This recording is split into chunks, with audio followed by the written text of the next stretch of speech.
আজকের এই ভিডিওতে আমরা তৈরি করব একটি স্টিম ইঞ্জিন, যেটাকে বাষ্প ইঞ্জিন বলে। আজকে আমরা একটি বাষ্প চালিত ইঞ্জিন তৈরি করব। তো চলুন ইঞ্জিনটা তৈরি করা যাক। ইঞ্জিন তৈরি করার জন্য আমাদের এরকম একটি ক্যান দরকার, এটা হচ্ছে স্প্রে ক্যান। তো আমাদের এরকম একটি ক্যান দরকার, এর মধ্যে আমরা পানি দিব, তারপর থেকে বাষ্প হবে, দেন স্টিম বের হবে। এইটা হচ্ছে একটা কপারের পাইপ, এটা হচ্ছে একটা কপার পাইপ। এটা হচ্ছে সবচেয়ে ছোট যে কপারের পাইপ থাকে, এটা হচ্ছে সবচেয়ে ছোট কপারের পাইপ। আমাদের এরকম একটা পাইপ দরকার। আর দরকার হচ্ছে এটা হচ্ছে আমাদের টারবাইন, এটাকে আমরা ঘোরাবো স্টিম ইঞ্জিনের মাধ্যমে। এটা হচ্ছে একটা কাঠের টুকরা, এর মধ্যে আমরা সব কিছুকে ফিট করব, ইঞ্জিনের যাবতীয় যত কিছু আছে সব কিছুকে আমরা এর মধ্যে লাগাবো। তো চলুন আমরা ইঞ্জিনটা বানানো শুরু করে দিই। স্টিম ইঞ্জিন তৈরি করা কিন্তু খুবই সহজ। এই ভিডিওটা দেখে আপনারা খুব সহজে স্টিম ইঞ্জিন তৈরি করতে পারবেন। এখন আমি ইঞ্জিনটাকে এই স্ট্যান্ডটার মধ্যে লাগাবো। এই ক্যানটাকে এই স্ট্যান্ডের মধ্যে খুব ভালোভাবে ফিট করতে হবে, যাতে ক্যানটা জায়গা থেকে না লড়ে। তাই আমি এখানে একটা জিপ টাই দিয়ে ক্যানটাকে এখানে লাগিয়ে দিব। আমাদের টাঙ্কিটা লাগানো শেষ। এখন আমি এর মধ্যে একটা টারবাইন ফিট করব। টারবাইন ফিট করার জন্য এই স্ট্যান্ডটাকে আমাদের স্ক্রুর মাধ্যমে এটার মধ্যে লাগাতে হবে।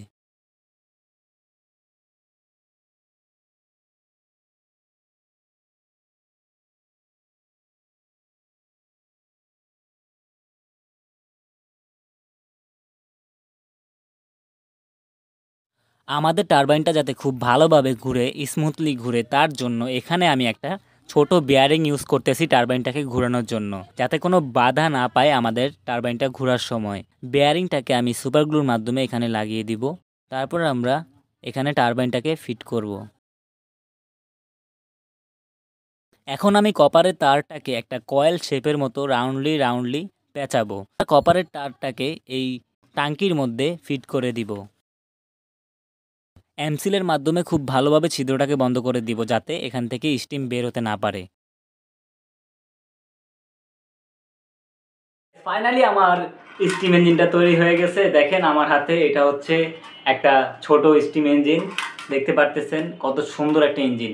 তো এখানে আসলে এই যে লাস্টে আমি কি করছি, এখানে এই যে এই জায়গাটা মধ্যে এমসিল দিয়ে ভালোভাবে সিল করে দিছি, যাতে আমাদের টাঙ্কির থেকে যে স্টিমটা তৈরি হবে সেটা যাতে লিক না হতে পারে। আর এটার মধ্যে আমি এই যে উপরের দিকে এখানে একটা ছিদ্র করছি এবং স্ক্রু লাগিয়ে দিয়েছি, দেখতে পারতেছেন। এটা দিয়ে আমরা এর ভিতরে পানি ঢুকাবো এবং তারপরে এর মধ্যে স্টিম তৈরি হবে। তো স্টিমটা এখানে আসলে ইঞ্জিনটা কিভাবে চলবে দেখেন, এখান থেকে স্টিমটা তৈরি হয়ে এখান দিয়ে এসে এই যে এখানে আসবে, এই যে এই জায়গাটার মধ্যে আসবে, এসে আমাদের এই যে টারবাইনটা ঘোরা শুরু করবে। আপাতত আমি এখন ইঞ্জিনটাকে কিছু সময়ের জন্য এভাবেই রেখে দিব, কারণ এখানে যে এমসিলটা ইউজ করছি সেটা এখনও শুকায় নাই। এমসিলটা একটু শুকাক, ততক্ষণ আমি একটু ঘুরে আসি, আপনারা ঘুরে আসেন। ঠিক আছে, টাটা। এই ভিডিও কিন্তু শেষ হয়নি, ভিডিও দেখে যাবেন। এটা শুকাক, তারপরে ইঞ্জিনটা চালাবো। হ্যালো গাইস, তো গাইস এখন আমি আউটডোরে আসি, এই ইঞ্জিনটা টেস্ট করব। এখন ইঞ্জিনটা পুরোপুরি কমপ্লিট হয়ে গেছে তৈরি করা। তো এখন আমি ইঞ্জিনটাকে চালিয়ে দেখব যে এটা কেমন কাজ করে। তো আপনারাও দেখেন কিভাবে ইঞ্জিনটা চলে। চলেন আমরা ইঞ্জিনটাকে চালু করি। তো ইঞ্জিনটাকে অন করার জন্য জাস্ট এখানে আমরা এর মধ্যে হিট দিব আগুনের, তখন এটা ইঞ্জিনটা অন হয়ে যাবে। ওকে গাইস, তো এখন ইঞ্জিনটাকে অন করি, ঠিক আছে।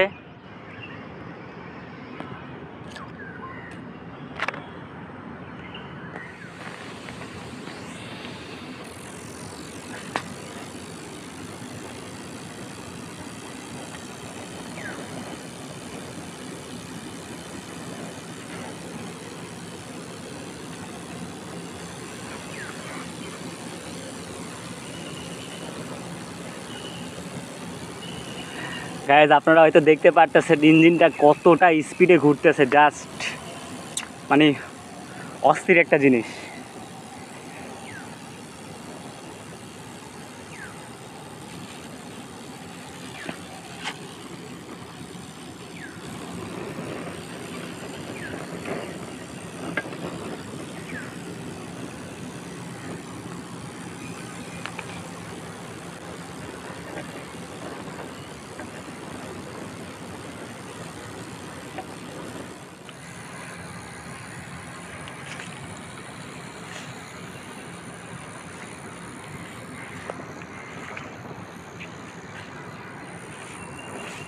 ক্যামেরার মধ্যে আসলে ফ্যানের স্পিডটা বোঝা যাচ্ছে না, বাট ফ্যানটা কিন্তু প্রচুর স্পিডে ঘুরতেছে।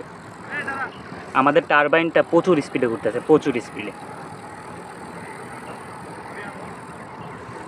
গাইজ আপনারা দেখতে পাচ্ছেন যে স্টিম ইঞ্জিনটা কত সুন্দরভাবে কাজ করতেছে, জাস্ট দেখেন, মানে জিনিসটা অস্থির। দেখেন স্টিম ইঞ্জিনটা কিন্তু ঘুরতেছে, আমাদের টারবাইনটা অনেক ভালো স্পিডে ঘুরতেছে।